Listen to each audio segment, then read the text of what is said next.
Hello my dear beautiful. Kuna wakati katika maisha unafika mahali unajiambia nimechoka. Si kwa sababu umeshindwa, bali kwa sababu umekuwa ukijaribu kuishi maisha ambayo si yako, kuendana na kasi ya watu wengine, au kutafuta uthibitisho ambao hauhitaji. Lakini ukweli ni kwamba safari yako haianzi pale ulipotegemea kufika. Inaanza hapa ulipo sasa. Kila siku una nafasi mpya ya kujiuliza maswali magumu. Kwa mfano, ninataka kuwa nani? Nataka maisha yangu yaonekane vipi? Na ninahitaji kuacha nini ili nipige hatua? Wakati mwingine jibu sio kubwa, wakati mwingine ni kutulia tu, kupumua na kujikumbusha kwamba hauhitaji kukimbia ili ufike. Kila kitu cha muhimu ni kuendelea kusogea hata kama ni mwendo wa taratibu.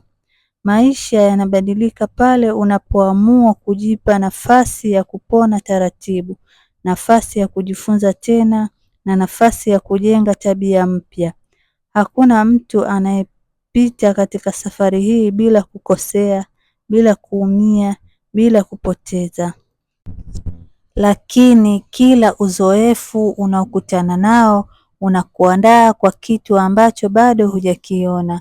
Wakati mwingine Mungu au maisha yanakuvuta nyuma, sio kukurudisha, bali kukuweka kwenye mstari ili usonge mbele kwa nguvu zaidi. Acha kuangalia muda uliopotea, watu uliopoteza, au kitu ambacho kilipaswa kutokea lakini hakikutokea. Hicho kilichopita kilikufundisha, hicho kilichokuumiza kilikuimarisha, na hiki ulichonacho sasa kinaweza kukujenga upya kama utaamua kukipa nafasi. Kwa hiyo leo, ongea na nafsi yako kwa upole, mwambie na kuona na kuheshimu na nakupa nafasi ya kukua.